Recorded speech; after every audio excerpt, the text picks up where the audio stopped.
Theodore Roosevelt National Park is located in western North Dakota, and despite its fairly remote location, it has garnered nearly 750,000 visitors each of the last few years.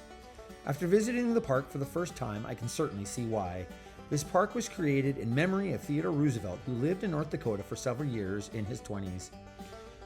It has 3 separate units, the North Unit, South Unit, and Elkhorn Ranch Unit, which consists of the ranch that Roosevelt lived in and worked during his time here. Unfortunately, that unit was closed during our visit, but we were able to explore both the North and South units. There was always an element of surprise in not knowing what to expect when visiting a park for the first time. I'm not sure exactly what I expected from this particular visit, but I can assure you that those expectations were exceeded. Theodore Roosevelt National Park has some amazing hikes, great scenic drives, epic viewpoints that look out over incredible Badlands prairies and the Little Missouri River, as well as several opportunities to witness wildlife and explore the rich history of this area. This is Kurt from Go Forward Adventures, and thank you for joining me and my daughter McKenna as we explore Theodore Roosevelt National Park. Just entered Theodore Roosevelt National Park North Unit, and already it's looking pretty cool. There's lots of Badlands in this area. I think we're gonna do the Prairie Dog Town hike. You see some prairie dogs. Turn the camera here, you can see there's Badlands off to the south of us. And yeah, this is pretty cool.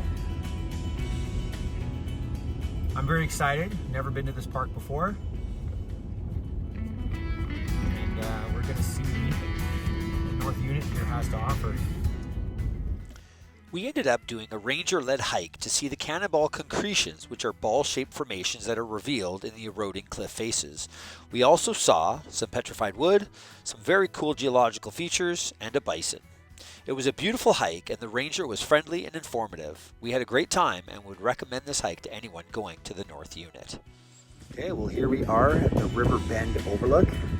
We did a hike where the Cannonball concretions were, a little ranger-led hike. It was beautiful, and this is a pretty amazing view.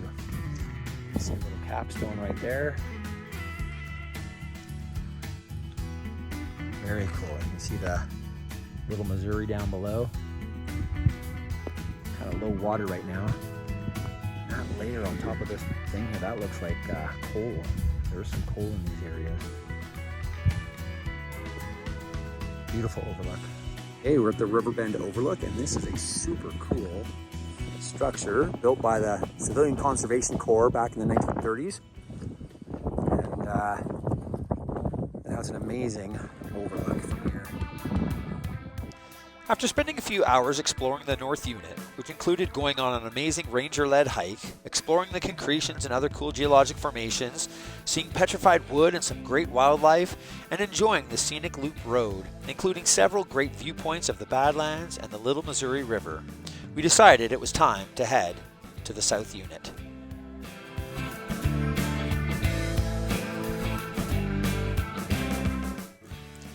The Painted Canyon Visitor Center and Overlook is part of the South Unit, but is basically just a scenic viewpoint off of Interstate 94. So if you are driving the I-94 through North Dakota, you might as well stop and check it out. The Overlook is amazing with an incredible view of the Painted Canyon, which is an impressive formation of Badlands that stretch as far as the eye can see, and are filled with an array of colors from browns and beiges to greens and yellows with splashes of orange, pink, and purple. The viewpoint alone is well worth a stop, but there is also a lovely visitor center with a load of information about the park, as well as a decent-sized gift shop where we bought a bison stuffy for McKenna, which she named Bryson. Next, we got back on the interstate to drive the 15 minutes or so to the main entrance of the South Unit, where we were excited to drive the scenic loop road. Boy, we're on Interstate 94. We're not even in the park yet. Already it feels like a little surprise. Like, this looks like it's amazing. Just driving through this section of the interstate is pretty spectacular. Okay, this is the town of Medora. It is super cute. So this is kind of where you enter the South Unit of the National Park. Yeah, it's got a very Western theme. obviously. It kind of makes sense. Well, here we are at one of the prairie dog towns, and I don't know if you can pick them up on the screen, but little prairie dogs all over the place. Hundreds of them out here. Spot another one in the camera. There's a couple right there. Look at how cute they are. It is raining here. It's a very deserty place in the summer, but there's been a few storms coming through this area. Oh, they're so cute.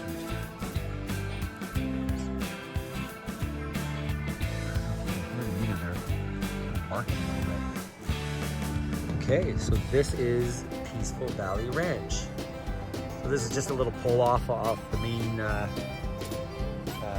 scenic drive.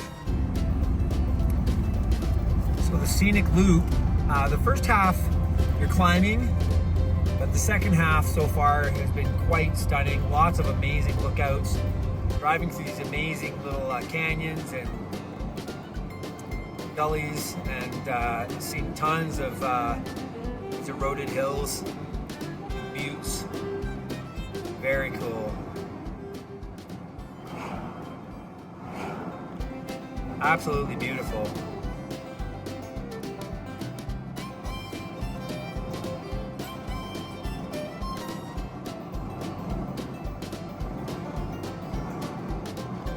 So it opens up here. You got these narrow kind of gullies, but then it widens out into this massive valley as well. Badlands kind of all around you. It's quite stunning. Unfortunately, the loop road is under construction, so there's about probably 25% of it is closed.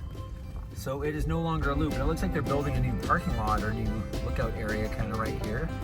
I see some pretty cool mounds and buttes over there. So this is where we have to turn around. So it's an out and back trail, but sometimes seeing the same scenery but from a different perspective, it still gives you something different to look at. So, and just looking at what I'm looking at right now, yeah, this is pretty epic. It looks better coming down towards it than it did looking the direction we came. So.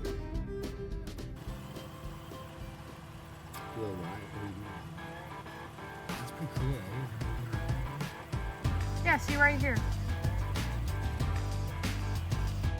Notice this very cool petrified tree here on the side of the road. Super cool, the big chunks of petrified tree. Absolutely beautiful. Sections of purple, crystal in them. Very cool. You can actually see the curved grain of the wood. There's a section over here that's sticking up out of the ground like it's vertical. Super cool. Love it. Lots of cool things in this park. Super cool. The Maltese Cabin, one of the very homes that Theodore Roosevelt himself lived in. This is not the exact location it was, but this is actually a cabin that he lived in while he was in the Dakotas over 120 years ago. Super cool. Unfortunately, we didn't get to spend as much time in this park as we would have liked, but the 6 hours we did have here left us hungry for more. This park is underrated, and although it is not a large national park, it had a vastness to it that I wasn't expecting. It felt at times as if we were in this vast expanse of incredible scenery and otherworldly geologic formations, like we were alone in a massive wilderness within a landscape that makes you feel a little small. I love the concretions, which were something I'd never seen before. The Badlands were beautiful and awe-inspiring despite the harsh, eroded, and rugged terrain, and there were little moments of exhilaration at finding a petrified log, seeing a bison grazing nearby, or watching thousands of prairie dogs run around in their little villages. And then there was the history, seeing structures built by the CCC almost 100 years ago, or walking through a cabin used by Theodore Roosevelt himself, just added another element of depth to this park. Overall, we had an amazing time exploring Theodore Roosevelt National Park, and I wish we had more than just 6 hours to spend here. I can't wait until I get the chance to come here again. This is Kurt from Go For It Adventures. Thank you so much for watching, and if you enjoyed this video, please don't forget to like and subscribe. And until we meet again, I want you to remember that adventure awaits, so go for it.